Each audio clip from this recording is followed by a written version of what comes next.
Question पे वापस आ जाओ। इसी के बगल में ये बेटा बहन भाई है, अगर ये क्वेश्चन समझ में आ गया तो फिर ये वाला क्वेश्चन भी समझ में आ जाएगा, इसलिए मैंने बगल बगल में ले आया है इनको। हाँ, बगल बगल में ले आया, फिगर तुम्हें हाल समझ में आ जाएगा, बट दिया बहुत अलग कुछ है इसमें। इसमें बोला है इन द फिगर, इस वाले फिगर में ए इज ग्रेटर देन बी, ए बड़ा है, ए बी से बड़ा है। कितना बड़ा है? 1/3 ऑफ राइट एंगल, 1/3 ऑफ। अच्छा याद करो, याद करो, पिछले जन्म का नहीं पूछ रहा मैं तुमसे कुछ, इसी जन्म का पूछ रहा हूँ। चैप्टर 4 कराया था मैंने तुम लोगों को, याद करो। चैप्टर 4 में मैंने तुम लोगों को इक्वेशन बनाने का तरीका सिखाया था। कितने बच्चों को याद है? हाथ ऊपर करो। अच्छा बताओ, इक्वेशन बनाने के लिए हम क्या करते हैं? अरे वाह, मजा आ गया। मतलब ये सारे बच्चों को अच्छे से आता है। बच्चे सोच रहे हैं सर हम यही काम तो है जो बहुत जल्दी सीख पाते हैं, इसको एक बार में सीख जाते हैं। उल्टे काम करना होता है, मतलब जो चीज हमें जिसके बारे में बोली गई है वो चीज हम किस में कर देंगे? दूसरे में कर देंगे, और हमारी इक्वेशन बन जाएगी और सॉल्व हो जाएगा। तो इसमें बोला गया कि A is greater than B, A B से बड़ा है। कितना? 1/3 ऑफ राइट एंगल।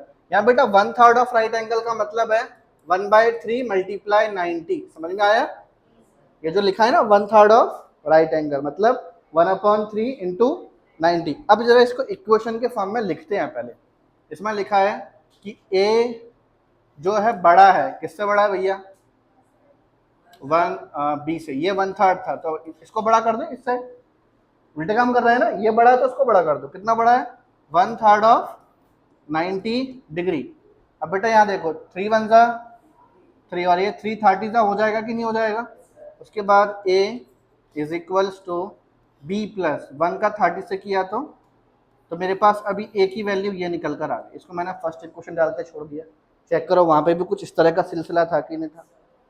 अरे वो समझ में आया तो ये क्वेश्चन बहुत अच्छे समझ में आएगा। फिर वहाँ पे भी लीनियर पेयर थी, a प्लस बी को हमने 180 लिखा था ना, यहाँ पर भी तो लीनियर पेयर है by linear pair property.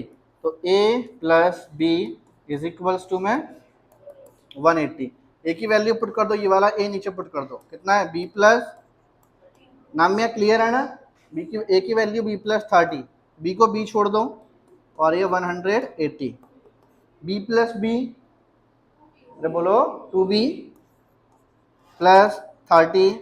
Wait, 30 को भी उस तरफ ले जाओ, 30 को वहाँ लेके जाओ तो हमारे पास वहाँ जाएगा 30, 180 माइनस 30 हो जाएगा। 2b इज इक्वल्स टू 150 और b इज इक्वल्स टू 150/2। कट के बेटा कितना आ गया b की वैल्यू? b की वैल्यू कितनी आ गई? 75। ये b की वैल्यू 75 आ चुकी है। अब b को उठाकर हम फर्स्ट इक्वेशन में पुट कर दें। फर्स्ट इक्वेशन में पुट कर देना, तो b को उठाकर हम फर्स्ट इक्वेशन में पुट कर रहे हैं। Put the value of b in equation number 1। b को उठाकर हम फर्स्ट इक्वेशन में पुट करेंगे, तो therefore a is equals to b plus 30 and b is equals to what? 75। Very good, 75 plus 30, तो बेटा b कितना आ गया?